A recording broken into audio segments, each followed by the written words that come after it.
Honourable Rajasthan high court ने banking कंपनियों को ये सख्त हिदायत दिया है कि आगे से किसी भी बैंक अकाउंट के ऊपर किसी भी तरीके की साइबर कंप्लेन होती है तब भी आपके पूरे अमाउंट को वो फ्रीज नहीं कर सकते, पूरे अकाउंट को फ्रीज नहीं कर सकते, आपके बैंकिंग ट्रांजैक्शन पे किसी तरीके की रोक नहीं लगा सकते। ऑनरेबल राजस्थान हाई कोर्ट ने अकाउंट होल्डर्स के फेवर में और उनको राहत देते हुए एक बड़ा सा ऑर्डर पास किया है, जिसमें सभी प्राइवेट कंपनियों को, सभी सरकारी कंपनियों को ये हिदायत दी गई है कि आपके बैंक में, फाइनेंशियल संस्थान में जिस भी यूजर्स का, अकाउंट होल्डर का अकाउंट है, उसके आप किसी भी साइबर कंप्लेन के चलते या कोर्ट में किसी मुकदमे के चलते आप उसके अकाउंट को होल्ड नहीं कर सकते और उसके पूरे बैंकिंग अकाउंट को आप डिस्टर्ब नहीं कर सकते, जिससे उसका पर्सनल जो फंडामेंटल राइट है उसका हनन हो। और साइबर क्राइम के चलते जो बार बार विभिन्न कंपनियां आपके अकाउंट को ब्लॉक कर दे रही थी, फ्रीज कर दे रही थी, जिससे कि एक कॉमन यूजर को, अकाउंट होल्डर को कई सारी परेशानियों का सामना करना पड़ रहा था, उसमें राजस्थान हाई कोर्ट के इस ऑर्डर से काफ़ी राहत मिली है। तो आइए समझते हैं कि राजस्थान हाई कोर्ट ने इस अकाउंट फ्रीज करने के चलन को किस तरीके से बंद किया है और इस पर क्या सख्त रवैया अपनाया है। पुलिस डिपार्टमेंट को, साइबर सेल को और बैंकिंग कंपनी को क्या क्या सख्त निर्देश दिए हैं। अब सबसे पहली बात कि कोई भी बैंकिंग कंपनी आपको बिना 35 पब्लिक 3 का नोटिस दिए हुए आपके अकाउंट को फ्रीज नहीं कर सकती। और ये 35/3 क्या है? तो ये एक तरह का नोटिस है जो पुलिस डिपार्टमेंट आपको इनवाइट करता है ऑफिशियली कि आपको आपके अकाउंट पे किसी भी तरीके की साइबर सेल से कंप्लेन है, कोई टेक्निकल गड़बड़ी है, किसी तरीके का क्रिमिनल एक्टिविटी हुई है, कोई फ्रॉड ट्रांजैक्शन हुआ है, सस्पिशियस ट्रांजैक्शन हुआ है, तो हम आपसे इन्वेस्टिगेट करना चाहते हैं और आपके व्यू को जानना चाहते हैं कि आपने ये ट्रांजैक्शन किया है या नहीं किया है। अगर आपने किया है तो उसका प्रूफ दीजिए, जो भी आपके पास वैलिड प्रूफ है। पहला और सबसे महत्वपूर्ण यह है कि विदाउट आपको 35/3 का नोटिस दिए हुए कोई भी बैंकिंग संस्थान आपके अकाउंट को फ्रीज नहीं कर सकता, as per the recent judgement of the honourable Rajasthan high court. Second जो जजमेंट आया है वो भी काफ़ी महत्वपूर्ण है। सेकेंड महत्वपूर्ण जो जजमेंट है राजस्थान हाई कोर्ट का, उसमें उन्होंने कहा है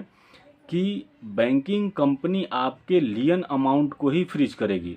अब ये लियन अमाउंट क्या होता है? तो लियन अमाउंट का मतलब होता है कि जो डिस्प्यूटेड अमाउंट है, जितने अमाउंट पे किसी भी साइबर क्राइम में या साइबर सेल का या किसी भी कंप्लेनर का, किसी भी शिकायतकर्ता का आपके उस अमाउंट पे कंप्लेन हो। जैसे आपके अकाउंट में 5 लाख रुपए हैं और किसी ने आपसे आपके ऊपर कंप्लेन किया है कि आपने 1 लाख रुपये का फ्रॉड किया है, तो 1 लाख रुपया ही लियन अमाउंट होता है। तो जब भी कंपनियां आपके अमाउंट को फ्रीज करेगी, बैंकिंग कंपनी जब आपके बैंक अकाउंट को फ्रीज करेगी तो सिर्फ लियन अमाउंट को फ्रीज करेगी, वो भी तब तक कि आपका इन्वेस्टिगेशन कंप्लीट ना हो जाए। तो लियन अमाउंट वही होता है जो डिस्प्यूटेड अमाउंट होता है। तो राजस्थान हाई कोर्ट ने एक सख्त ऑर्डर पारित किया है, जजमेंट पारित किया है, और उसमें उन्होंने कहा है कि कोई भी कंपनी सिर्फ लियन अमाउंट को ही फ्रीज कर सकती है, जो होल अमाउंट है उस बैंक में, उस अकाउंट में, उसको फ्रीज नहीं कर सकती है। सेकेंड, एक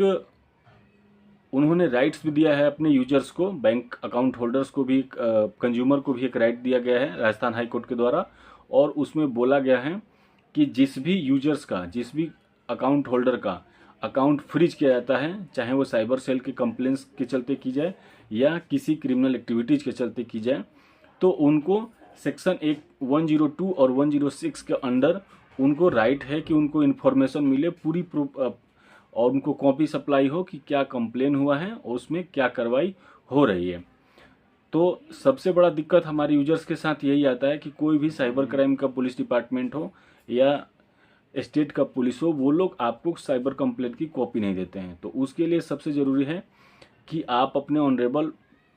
जो भी लर्नेड एडवोकेट हैं, आपके संपर्क में हैं, जो साइबर क्राइम से संबंधित और मनी लॉन्ड्रिंग से संबंधित, आईटी से संबंधित डील करते हैं, उनसे कांटेक्ट करके आप एक नोटिस फ्रेम करवाएं, और नोटिस फ्रेम करवाने के बाद संबंधित कोर्ट में लगाएं, और कोर्ट में लगाने के बाद से आपको कंप्लेन की कॉपी मिल जाती है, और जो भी आपका अकाउंट फ्रीज हुआ होता है वो आपका अकाउंट डिफ्रीज हो जाता है, ओपन हो जाता है। आप अपने बैंकिंग ट्रांजैक्शन को आसानी से कंटिन्यू कर सकते हैं। आप पैसा डाल भी सकते हैं, पैसा निकाल भी सकते हैं, ऑनलाइन तरीके से भी ट्रांसफ़र कर सकते हैं। तो ये राजस्थान हाई कोर्ट का अभी रिसेंट जजमेंट आया हुआ है और similar judgement Allahabad high court, Guwahati high court और ऑनरेबल गुजरात हाई कोर्ट ने भी पारित किया है। क्योंकि देश भर में एक तरीके से साइबर सेल वालों को एक छूट मिल गई है, एक तरीके से उनको बहुत ही आसान बना दिया है कि किसी भी अकाउंट को फ्रीज कर दो on the ground of suspicion. अभी रिसेंट जो दिल्ली हाई कोर्ट में एक मैटर आया था, उसमें एक छोले भटूरे बेचने वाले के अकाउंट में सिर्फ 150 रुपये का ट्रांजैक्शन हुआ था सस्पिशियस, और उसके ऊपर उसके पूरे जो बैंकिंग अकाउंट हैं उसको क्लोज कर दिया गया, फ्रीज कर दिया गया, जिससे उसको उसके बेसिक फंडामेंटल राइट का इन्फ्रिचमेंट हुआ, उसको काफ़ी परेशानी हुई और किसी भी तरीके से वो हाई कोर्ट पहुंचा और हाई कोर्ट से उसको राहत मिली। तो ये बहुत ही गैर जिम्मेदाराना एक्ट है दिल्ली पुलिस का या साइबर सेल पुलिस का, जिससे कॉमन आदमी को बहुत दिक्कत हो रहा है। तो ऑनरेबल जो विभिन्न हाई कोर्ट से like Delhi high court, Rajasthan high court, Allahabad high court, Guwahati and Gujarat high court, तो इन हाई कोर्ट ने सू मोटो भी लिया है और कई केसेज वहाँ पे दायर भी हुए, उनके सामने आए भी सुनने के लिए। तो वहाँ पे इस तरीके की परेशानी देखने के बाद जो ऑनरेबल हाई कोर्ट्स हैं जो डिफरेंट स्टेट्स के, तो उन्होंने कंज्यूमर के फेवर में, अकाउंट होल्डर के फेवर में ये जजमेंट दिया है और कंपनियों को सख्त हिदायत दी है कि without notice, without proper reason किसी भी अकाउंट को फ्रीज नहीं किया जा सकता है। और अगर आपके पास वैलिड रीजन भी है अकाउंट को फ्रीज करने के लिए, तो विदाउट नोटिस आप नहीं करेंगे, और करेंगे भी तो जो लियन अमाउंट होगा यानी कि जो डिस्प्यूटेड अमाउंट होगा उतने पे ही आपको इसको फ्रीज करना है, उस अमाउंट को ही फ्रीज करना है। तो ये हमारे देश की जो न्यायिक व्यवस्था है उनका हम आभार व्यक्त करते हैं कि इस तरीके का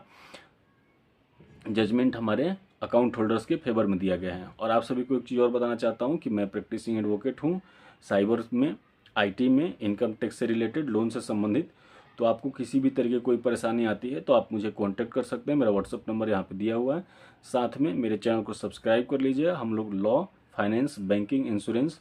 और इसी तरीके से संबंधित वीडियो आपके बीच में ले आते रहते हैं।